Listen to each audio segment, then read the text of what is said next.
Welcome to Let's Talk About It. Here we go! Oh! Oh no! Oh my god! No way!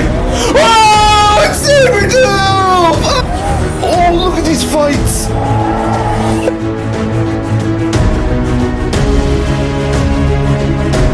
Hey guys, what is up? Welcome back to Let's Talk About It. I am your host, and I go find out these topics, go research them on my own, to go share them with you guys, because I want to share these stories, and I want you guys to watch this, be excited about what's going on in the movie and TV world, as long as video games sometimes as well, and just like stories that I think you guys would be interested in, stories that I'm mostly interested in, that I want to share with you guys. So guys, don't forget to leave a comment if you ever want me to talk about any stories you think I missed or stories you would like me just to cover on this show.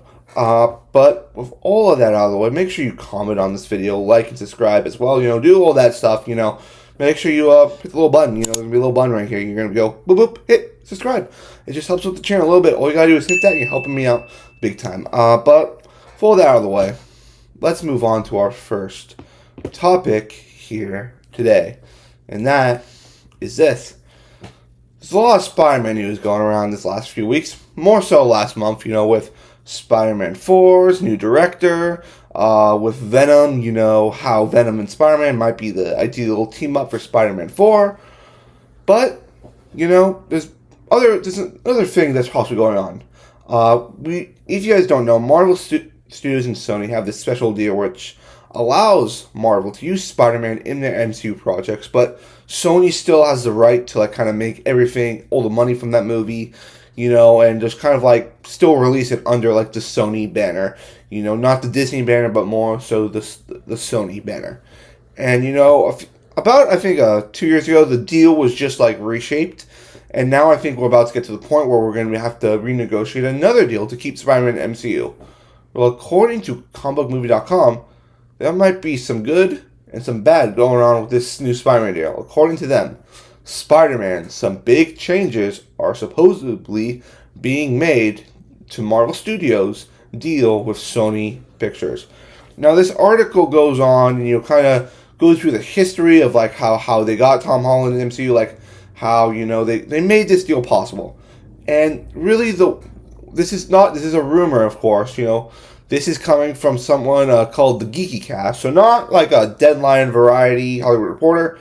It's a rumor-based. It's basically a rumor, and apparently, the deal was before that Marvel could not use Sony villains. They couldn't use Kraven the Hunter. They couldn't use Venom. They couldn't use Morbius. They can't use the Madam Web characters. All characters that are in Sony movies, Marvel cannot use. They have to use other Sony Spider-Man characters. In this new deal, it's saying that, it says here, apparently Sony will start notifying Marvel Studios about which Spider-Man related characters will be used in its non-MCU projects. Marvel will then be blocked from using the character until at least 30 days after the Sony movie is released on VOD. That means Kraven the Hunter could be brought into the MCU, presumably a new variant, rather than one played by Aaron Taylor Johnson. For example, provided Marvel Studios meets those requirements. So basically what this is trying to say is that Sony gets to use, if Sony says, oh, we want to go use Scorpion, we want to use Scorpion, they get to use that character first. Then Marvel has to wait until this movie is released on Apple TV, Amazon Prime for 30 days, and then they could be like, okay, we want to use Scorpion now. Which is kind of weird. It's really weird. What do I really think about this? I think, it's weird. Really weird. It's a really weird demand. Okay, so we're allowed to use your characters now, but now we have to wait 30 days till it's been on VOD in order to use them. That's kind of weird. Of course, I want to see characters like Kraven and Venom in the MCU, but I don't know if I want to see other actors playing them, because that can get confusing. Imagine if you had Tom Hardy's Venom running around in the Sonyverse, then you have let's say, let's just give an example, Topher Grace coming back into the MCU playing Venom, which Venom do you like more? that's really confusing. Now, it also says here, Sony also has some rules to abide by. Future Marvel movies produced by them will need to have budgets at least $75 million and play a minimum of 2,000 US theaters. If the deal has been restructured to this extent, it suggests the whole thing has been reconfigured in a way that's going to only benefit both the MCU and Sony's Spider-Man universe. So they're trying to make some little tweaks to the deal right now. I think the main thing, right now for Marvel is just having rights to Spider-Man. Peter Parker Spider-Man is what they want to keep. Marvel, is only going to choose villains to put in their movies based on the story, they tell for a Spider-Man movie. I think, this is also coming at a weird time now because we've got so many rumors that Null is going to show up, possibly be the villain of Spider-Man 4, and that Spider-Man 4 is a Venom Spider-Man team-up movie, which I am all game for. Like, if they want to do a multiversal movie with Venom Spider-Man teaming up, that's what I want, because I really just want to see Venom interacting with Peter Parker, a version of Peter Parker. That's really what I want to see, because I think Tom Hardy wants that, and I think us as fans kind of want that as well. Spider-Man and Venom, that's like an iconic duo, iconic match, between these two characters, which I think people have been longing to see for a long time. But what do you guys think?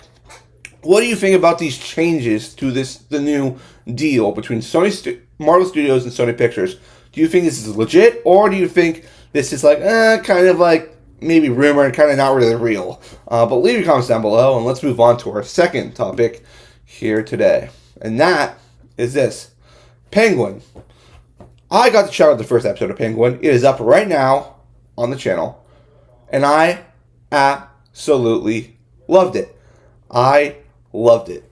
I think it was so great. It really brought me back to the world of the Batman. The world that Matt Reeves created. Where it does feel like this thing that could happen in the real world, but still taking place in a comic book universe, And I think Colin Farrell killed it, the action, The thing about the show is there isn't a lot of action. It's more dialogue. And the dialogue really makes the show great. And I cannot wait to check out the second episode. I have to wait until Sunday to watch it, though. I can't watch it on Thursday this time.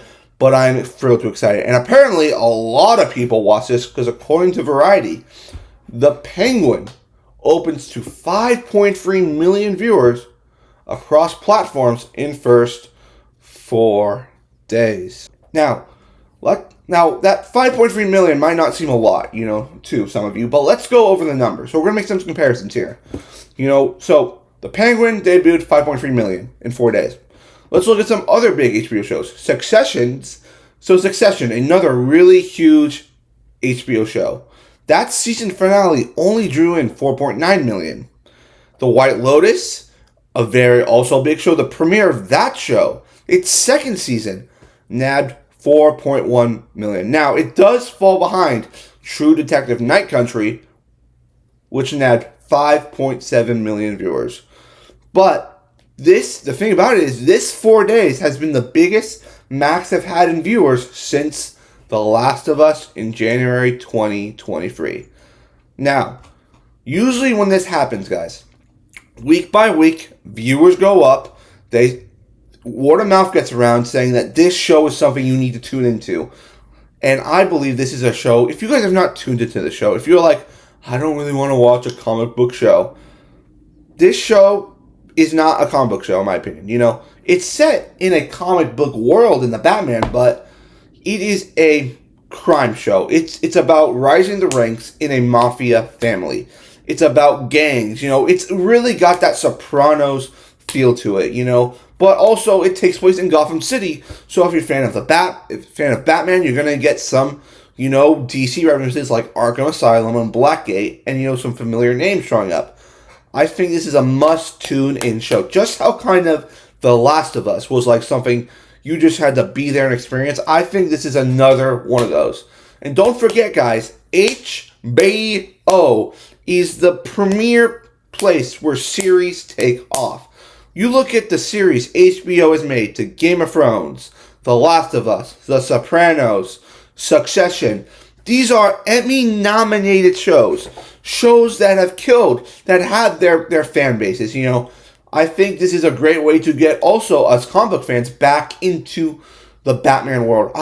We have been waiting for the Batman 2 for a long time, and I think after the show is done, when we're like, when's Batman 2 coming? I want to see Penguin again. I want to see Robert Pattinson again. I think this is terrific for the show and shows that there is still a draw for this Matt Reeves' Batman universe, and I think, for other spin-offs you can do as well. But this is just the first episode. Let's see if next week it goes up or down. I think it's going to be even higher than it was this week. But what do you guys think? The Penguin reaches 5.3 million viewers in first 4 days. This is a great achievement for the Penguin and also for those guys over in HBO and Warner Brothers. Leave your comments down below if you have any more questions on the topic, or if you want to just put some comments in below about how you're really excited that this show's reached this milestone. And let's move on to our third topic here today. And that is this. Not only do we have a Superman movie coming out this year, but apparently in 2026, we got a Supergirl movie being directed by none other than Craig Gillespie, who I think is a very underrated director. Craig Gillespie, directed one of my favorite movies last year. I think it was last year. It was last year. It was Dumb Money. I love Dumb Money. And, I think Craig Gillespie, after that, I'm like, I want to see more what this guy's going to do. And he booked Supergirl, which I'm like, okay, that could be interesting to see. I think that's a really, really underrated director that, could, kind of make a name for himself in this genre. And, of course, you have also our Supergirl, Amelia Alcock, from House of the Dragon. Personally, I kind of wanted her to be Gwen Stacy because she looks exactly like Gwen Stacy, but I think she's going to make a terrific Supergirl. And, we've been wondering, who is going to be the villain in this Supergirl movie? We don't know. This is based on the Supergirl Woman of Tomorrow comic book by Tom King. It's very much a recent comic book series. And we're like, okay, we got to be adding more cast here soon. Well, I guess we do. We have our actor who's playing the villain, and his name is Matisse Skoniatz. Now, I'm going to mess up this name. This is according to Deadline. Matisse Skoniatz lands Supergirl villain role. I'm hoping that I'm going to get more comfortable with that last name over the months, we learn more about this movie, because not anything to say about Mateus, but that is a hell of a last name, my friend. That's like saying Giannis Antetokounmpo. That's something I had to get used to over the years when I watched basketball. But the villain in the movie is probably going to be the villain they had in that comic, which is a villain called Krem. Now, according to Deadline, they say this. Supergirl is based on Tom King's 22 comic book series. Supergirl Woman of Tomorrow, which Beatrice Evely illustrated, Anna Nugara adapted the comic book for the big screen. In the comic, the bad guy is Krem of the Yellow Hill, who kills a young alien girl's father. She draws Supergirl into the conflict. Now, I think compared, to Superman, just the Superman movie James Gunn's doing, this is going to be kind of a smaller, condensed movie, in my opinion. And I'm fine with that, because this is not going to be, having guys like Mr. Terrific or the Green Lantern show up. This is going to be a story about Supergirl, and this is a very different Supergirl. This is not the Melissa Benoist Supergirl. This isn't the Supergirl we saw in The Flash. This is, it's described as this is a Supergirl who has lost everything, who's just kind of given up on life. And, I think, she says she lives on a chunk of Krypton, and, she visits this planet to kind of, get a break from everything. And, then she's drawn into a conflict, which this Krem guy apparently draws her into. And, you also got, I think, Crypto's in the series, but I think this could be really, really cool to see. I'm always down to see more stories from the Supergirl character. I think, a lot of people are like, oh, it's a synonym of Superman. You got Superman, and you got Supergirl. It's like, Supergirl is a lot different than Superman. Superman, he's kind of, the all-American hero. The guy who's going to save everyone. When you look at, other adaptations of Supergirl is, she knows about Krypton. She knew people and lost them. Superman never knew those people on Krypton. He just learned about them. So, if you go that route, going through her, she has this darkness in her, this hate, this sadness that this depression in her because she has lost everyone. It would be a really, really cool story to go to. And, you could probably, draw comparisons in the film to, like, maybe this alien girl's family that Krem supposedly kills, and maybe Kara sees herself in this little girl she befriends. Apparently this happens in the comic. And, like, kind of sees herself and is like, I gotta protect her, I gotta be the person that I never had in my life. So, I think, that could be really interesting to see. I think I'm really excited for the Supergirl movie. I'm excited to see what Craig Gillespie's got cooking up, and I think the cast is getting better. I don't know Matisse Nartz. That is like, I'm gonna have to learn how to say that last name, guys. I don't know much about him. I do know that he has been in other projects. He's mostly been on series. This is really his first time being in, like, a big movie role. He's a Belgian actor. He was in things like Rust and Bone. He was just in The Regime with Kate Winslet. He also was also in Amsterdam, which, God, I did not like Amsterdam. Oh my gosh, Amsterdam was terrible. But what do you guys think? We have our actor playing the lead role for the villain in the Supergirl movie. Leave your comments down below, and let's move on to our final topic here today. And that is this. Green Lantern. We have been talking about Green Lantern, if that has been to Jon Stewart to Hal Jordan. And we've all been wanting to know, who is it going to be? We first thought it was Josh Brolin. Then, Josh Brolin said, no, I'm good. I've had my time in the superhero genre. And then we're like, okay, who can be Hal Jordan? It's going to be Chris Pine, Matthew McConaughey, it's going to be one of those actors. Well, apparently we now have our official Hal Jordan. And it's an interesting choice. According to Deadline, Kyle Chandler in talks to star in Lantern's DC series for HBO. Now, he's not in talks anymore. He is confirmed to be playing Hal Jordan. This is basically a done deal. Unless Warner Brothers and HBO mess it up somehow. Now, why I say it's interesting. Kyle Chandler did not come to mind when I was thinking Hal Jordan. I really, right now, when I see Kyle Chandler, I think, he's really good at playing the dad character, the protective father figure, that's kind of, the role he's been in movies, if that's, to the Godzilla films, or if that's to my favorite performance I've ever seen from him, Friday Night Lights as Coach Taylor. I did not really know Kyle Chandler until I checked out Friday Night Lights. Friday Night Lights is one of my favorite shows I've ever watched, because it's a football show, but it deals with so many complex relationships. And what makes that show is Kyle Chandler as Coach Taylor. He has such a presence when he's in that show. And he still has a presence. Whenever I see Kyle Chandler in something, I'm like, oh, hey, look, it's Kyle Chandler. It's awesome. Now, the one thing is that Kyle Chandler, I think he can be a motivational actor. But the thing is, for Hal Jordan, can he be that cocky asshole? The thing about Hal Jordan, like I said before, is that, sure, he has his good qualities. But in the heart of it, Hal Jordan is a cocky prick.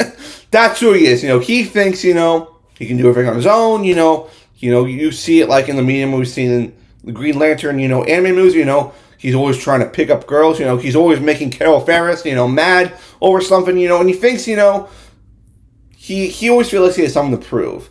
And, that's what I think you need to capture with this Hal Jordan character. Now, I was surprised also to see Kyle Chandler sign up for a superhero project. For him, I feel like I wouldn't really think of Kyle Chandler ever being in a superhero project. But this just tells me that if they're attracting talent like Kyle Chandler, they're attracting talent like Josh Brolin to be in the show. This must be one hell of a script. This series is being written, I believe, or it's being handled by the Ozark creator, Chris Mundy. And, if they must have a really interesting story. What I'm thinking about the show is, what James Gunn said. This is a true detective story, with Green Lanterns. And, I love True Detective. It is a horrifying show. Really talks about, the most evil people in the world. But it's compelling television. Even if I absolutely loved True Detective Night Country. Now, if Now that was terrifying. That was terrifying to see, And of course, if they go this route, I don't know, like, this is not going to be a show for kids. This is going to be a dark, gritty Green Lantern show. And, I never really thought as a character of Green Lantern, to be gritty and dark. I'm really intrigued to see, like, what we're going to go for. Now, the next thing is, like, who's going to be Jon Stewart? Now, we have talked about this before, about who could play Jon Stewart. Right now there's a big rumor going around that Kelvin Harrison Jr., maybe Jon Stewart for Lanterns. But I guess we're going to have to wait and see, because that's just a rumor. This is being confirmed by Deadline that Kyle Chandler is our official Hal Jordan. We got our Superman. We got our Supergirl. We have our Hal Jordan. But guys, what do you think about this? Kyle Chandler will be our Hal Jordan in the upcoming Lanterns TV series. Leave your comments down below. Like the video. And subscribe to our channel. And guys, that's going to be it for this show, We had some really great topics today, really a lot of DC topics. And I'm glad, for all of you tuning in. And guys, go check out all the other content on the channel, We have our video up as well as for the Jon Stewart casting. I talked a little bit about my thoughts about that rumor going around. And we recently put up our Penguin episode 1 reaction. Go check that out as well. And I'll see you guys next time. Peace.